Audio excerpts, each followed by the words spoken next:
So our first speaker for this wonderful track is Hank Fox, who is the happily godless author and blogger on atheism, religion, and culture. His book Redneck Blue Collar Atheist is available on Amazon.com and elsewhere, and he's also a contributor for Free Thought blogs. Everyone, let's welcome Hank Fox.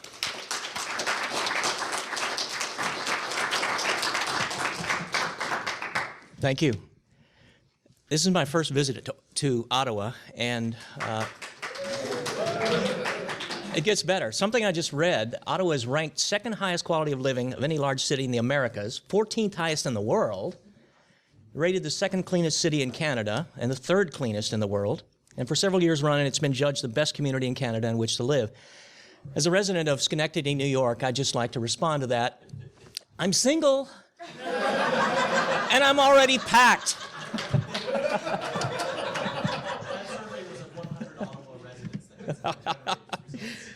I'm up for that. After listening to people like Eugenie Scott and P.Z. Myers and Larry Moran yesterday, I feel a little bit out of place here.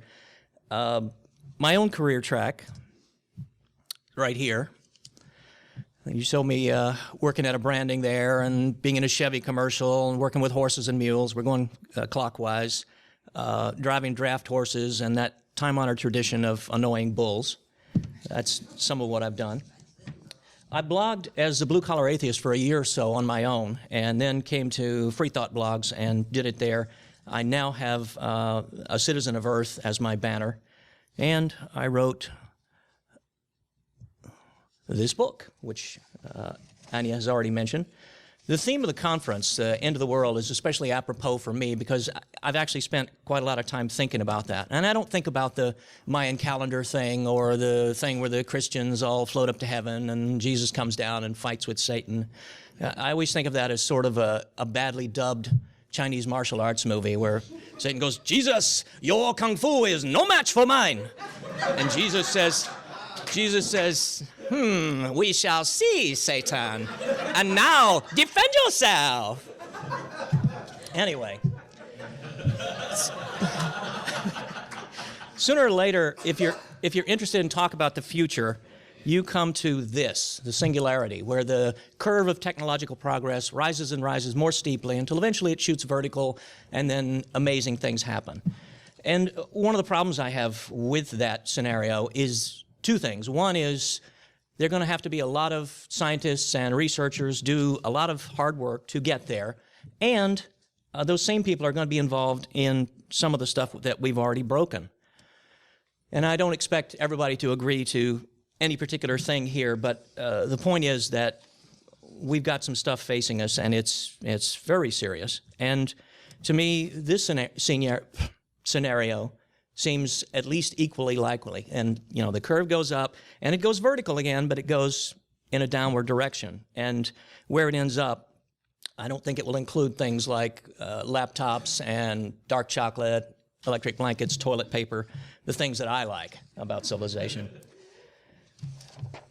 And the dark singularity, all we really have to do is go on as we've been going. Overbreed the resources, damage the atmosphere, all that stuff, and eventually, bang, we're there. And, you know, I could be wrong about this. We could all be wrong about it. But if this is possible, one of the questions becomes, who do you want at your back and at your side? Do you want people who you already know are prone to panicky behavior, or in an emergency situation, they get down on their knees and pray to God because God's going to fix it for them. They don't need to do anything. Or if somebody's trying to repair things, they would actively work against them because the world is supposed to end and all the good stuff is going to happen after we're all dead. Or a group of people who are reasonable, rational, calm, compassionate, science-minded, people who actually care about solving real problems. And it's the people in this room, and I can tell you which group I would choose to be with. As to those others, I'll throw what I call scary quote number one at you, and I'm quoting myself, sorry. Under the lash of strong emotions, humans become less intelligent. If you are very afraid, or very angry, or very much in love, we get dumber. And let's say there is this real future out there that somebody's creating. Whether it's a dark one or light one, it's what's going to happen. There are a lot of individuals that will play into this, but thinking about it on my own, I kind of see three social entities weighing in most heavily. This is government itself, the lawmakers, bureaucrats, civil servants, cops and courts, the military, schools, and as we just saw in the U.S., even political parties. Even though they're not part of the government, they are weighing in heavily on our future. And the question I would ask myself is, what sort of future is it they're creating? And does it have a place there for me, for us? As recently, recently, the President Obama mentioned unbelievers, and a lot of us, and I did anyway, I thought, we're on the map. But he didn't really say that he was with us, that he approved of us, or anything like that. He just mentioned us.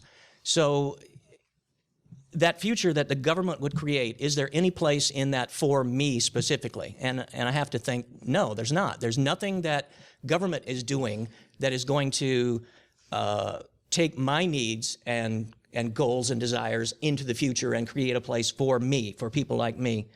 And I'm not saying that atheists should control the future, but here we are. Some part of that future should be ours, should be a reflection of our dreams and goals. And government, I don't see doing that. Business, today that means corporations, and they're going to decide what goes in the Happy Meal and what sort of cars we drive and what kind of clothes we wear and all that stuff. You know, we do have individual choice, but they produce the thing. And they are about making a profit, and that's fine with me. But they pander to the numbers and the noise, and we don't have either one of those just yet. We win a few court cases, and boy, I'm happy about that. But overall, I don't see business as being our grand ally, you know, getting us into their vehicle, taking us into the future, building a place for us there. This is not just churches, but all organizations and movements devoted to religious, mystical, or supernatural stuff. And we already know they're our enemy, you know, if by their choice, if not by ours. And they might be willing to work with us on certain things, but let's say we do ally with religious groups on dealing with teen pregnancy or something like that. And we sit in here in this room and we come up with, well, we're going to supply teens with condoms and contraceptives and comprehensive sex education and reproductive counseling and all this stuff. And then we invite in the nice Christians and say, here's what we've come up with. They're going to say, oh no, we need to compromise on this. We got some other stuff that we want to put in here. And that first model of just us, we come up with a solution that works, that is reasonable, that we try out, and if there's something wrong with it, we change it. That would be a very good solution. The one that has the Christians in it, you kind of ask yourself, is it going to be that same level of effectiveness, or is it going to be something less? And in my view, it's definitely going to be something yes, because they've got other things that they want to figure into it than just solving that problem. So even if we were to work with them, we would not get the kinds of solutions or the kind of future that we would choose.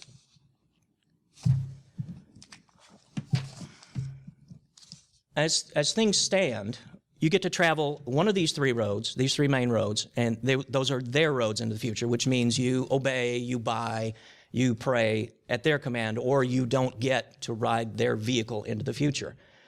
And so if none of these three avenues reflects our values and goals, if we're going to have any place in that future, a safe place where we can be ourselves, pursue our lives and values openly, as the people we really are, there has to be this fourth road. We have to, in my view, step aside from our society just a little bit in order to build that road. And let's say we want that road to be atheism. We want to have our own atheist road into the future, so that some of the future is an atheist future. How likely is that? When we compare atheism and religion, with atheism, you know, the main thing is we don't believe in gods, and we've got this loose community, we've got the events, we've got our individual convictions, we've got a fierce defense of that definition. We don't want to add anything to it.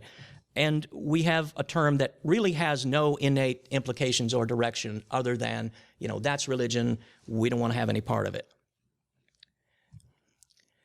Theism, they've got the gods, but they've got all this other stuff too. And these were just off the top of my head. Media, moral code, churches, schools, hospitals, etc., on down to vacation Bible school, a loose culture of volunteerism, donors, childcare, all that sort of stuff. So atheism is handicapped in a way by conceptual limitations. This is not the first moment in history when it's arisen. It's had its moment in past centuries, and then sort of vanished. Any of you who paid attention to Atheism Plus in the last few months, there was a considerable amount of blowback, and I think mainly it was this insistence that atheism means just that. If you've got a group of people who are newly defining themselves as atheists, and they've had to work very hard to get away from that religious mire, they're reluctant to have new definitions placed on that word. And I think that was really what was behind that thing. Let me jump tracks for just a minute and talk. Well, we're going to talk about culture, but anyway, that's the atheism future, that fourth road over there. It's got the roadblock of the conceptual problem. So something about cultures. There's two on the left, ones I'm personally familiar with. The two on the right I'm distantly familiar with through reading. My cowboy culture of 1970 had just about that much religion in it. It was there, and we all knew it, but it wasn't in your face. Nobody tried to shove it down your throat. 2012, those same people, my friends still in Texas, I get 3 to 5 emails a week telling me about Jesus and lost kittens and all sorts of stuff, and it's a big thing now in my cowboy culture. The Catholic culture, the red part there obviously represents a religion, is mainly religion, but it's not all about religion. It's some other things. Islam, so I've read, is pretty much mainly, it's a combination of religion, culture, and even government in some places, and it pretty much fills up that bar. Looking at the cowboy culture and how little, from 1970, how little was religion, obviously it's possible to have a culture without religion. There are cultures related to wines and golf that have nothing to do with religion, and yet there are people who are engrossed in that thing very strongly. So a 100% non-religious culture is possible. One of the things that you get into if you are a young atheist, if you come to somebody who's a theist or from that tradition and you say, I'm an atheist, you will immediately get into this argument, well, how can you say that? You can't logically say there's no such thing as God, which you're saying. Therefore, there's no logical basis for being an atheist. And when you're young, you get caught up in that argument, you don't really have a good answer for it. You go away thinking, well, he's right. I need to think about that some more. But atheism, to me, is it is that statement.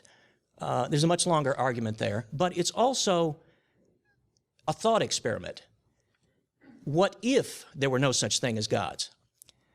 Once you perform that experiment, in your own mind, you get skepticism and atheism, and you don't even have to definitely say there's no such thing. You just have to entertain the possibility that there isn't and go on from there.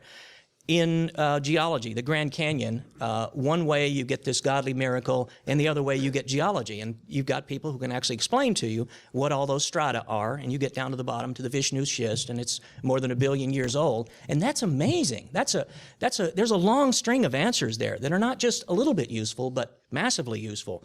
Astrology, we get astronomy, alchemy, chemistry. Everything in this room that's plastic is a result of that thought experiment. What if there were no such things as mystical things or magic or magical beings or whatever? And from healers, we get doctors. Going back to culture for a moment, that thought experiment. We already know what our minds look like without religion. What would a community look like? We're finding that out. What would a culture look like? That's something I would like to delve into as we get into the future. What would a world look like? Oh man, I would like to know that.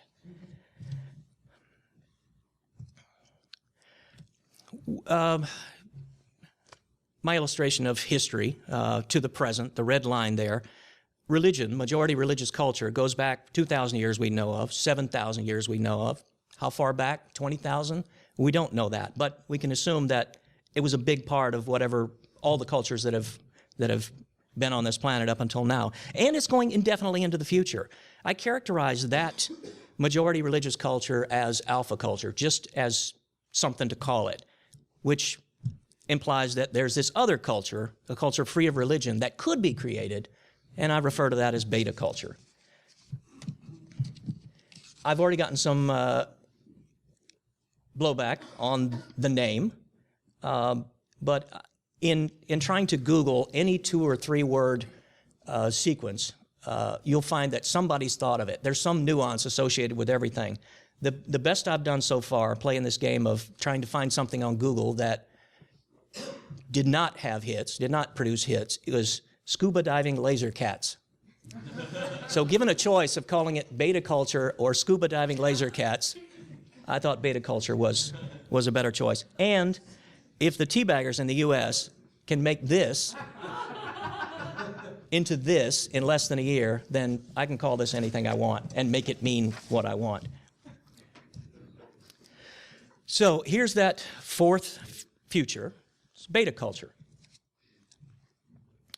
I have been thinking about this for a couple of years. I first wrote about it in September.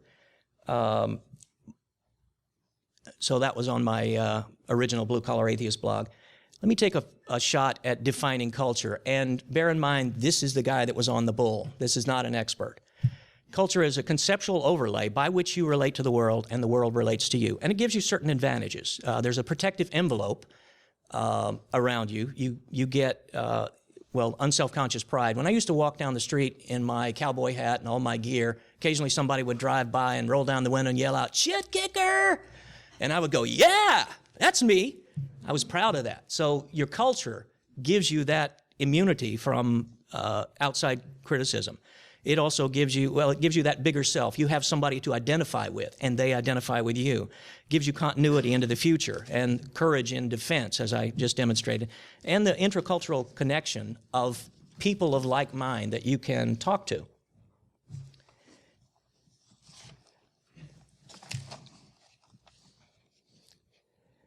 I see beta culture as a very big house containing a lot of disadvantaged social movements that have no good fourth road to travel into the future on their own. And this could include environmentalists, the Occupy movement, feminists, the LGBT interests, so much more. But because the thing is defined in opposition to religion, for it to exist at all, that has to be the bottom line of it. The first several levels have to be this atheism, skepticism, or there's nothing there. If you are in, let's say, an environmental movement and you say you're coming into this loose beta culture thing and you decide you're going to work with the nice Christians on an environmental issue, you have stepped out of that envelope because this thing, as I envision it, doesn't exist without this skepticism, atheism, etc. So how do you build something like that? Well, we've already started, really, and it is happening on its own, actually. What I'm proposing is that it be consciously designed. And you steal from the best. Whoever's got anything out there, the entirety of human culture today and human history was a series of cultures and societies which were performing the experiment of how do we get along with each other? How do we deal with death? How do we deal with marriage and taking care of kids and stuff like that? All of that stuff is borrowable in building a culture. And Beta Scouts take off on Boy Scouts, and that's some sort of church there I found on the web. And I thought, wouldn't it be cool if eventually a movement got large enough to actually buy up old churches and turn them into community centers for beta people? And I like the idea.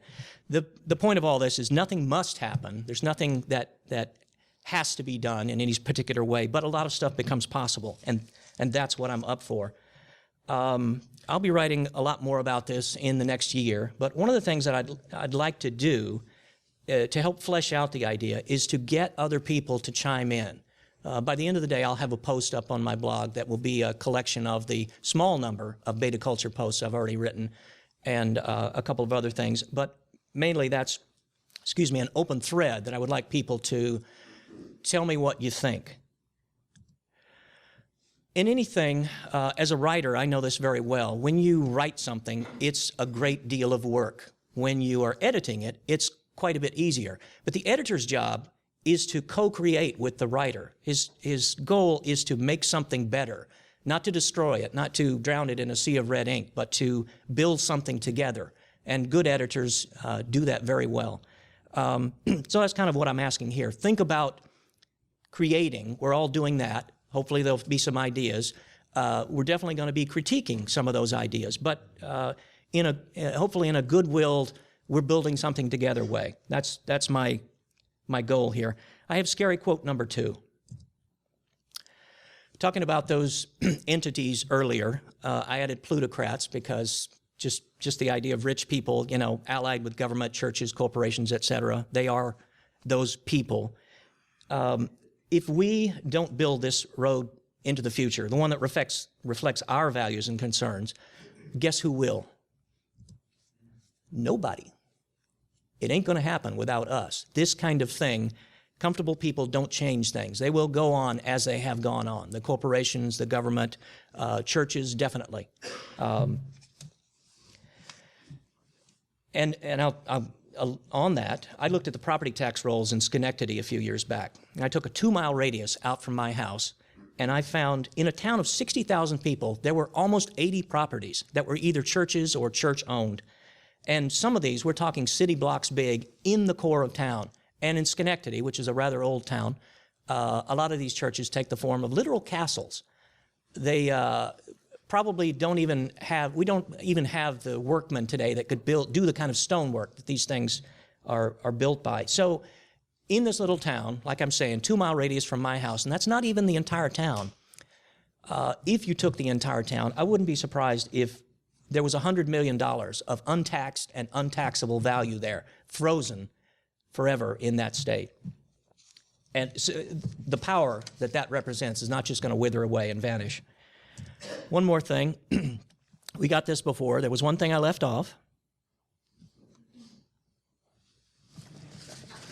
And I add that because there's something non-obvious about that. And it's something that we don't really talk a lot about. The people that I grew up with in Texas, I still respect them even though they're there. Very gaudy, very conservative, etc. Because I know they're not really stupid. Their problem is that they've been lied to their entire lives, and they existed in an environment that did not allow them to know that. I left there. I moved to California and Arizona, other places, and was able to see that a lot of the stuff that we were told, both about our culture and about our religion, was not true. And that was the start of me freeing myself from that situation. So if we built beta culture, we would then have a vehicle with which we could go back in and rescue some of those other people. Like I say, they're not stupid, they're not evil, they've just been lied to, and they think that the churches are their friends and that Fox News is their friend, which we know is not the case.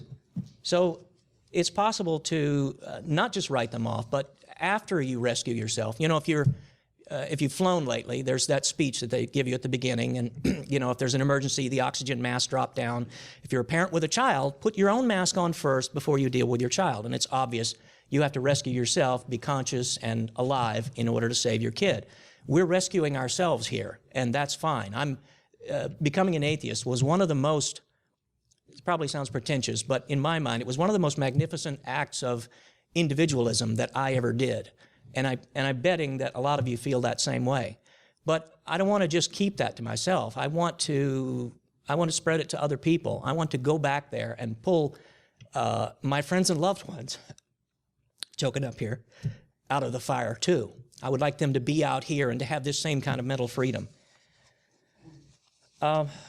We have a good beginning on all of this right here. And like I say, it's already happening. What I'm proposing is some sort of conscious, deliberate design of the thing and recognizing it as more than just a community, but an actual culture that we could create. I'm proposing Well, I got into an argument not too long ago with somebody who said, well, there's no use to do this, you know. And I said, the people that we are facing have social structures that span generations, and they're comfortable with that. That power in their hands affects our society and our future. If we have nothing like that, nothing of equal size and longevity, then they really are going to win, no matter how much we win, no matter how many court cases we win, in my view. Anyway, like I say, I'll have the post list up, an open comment thread, and I hope to hear from some of you. Thank you very much.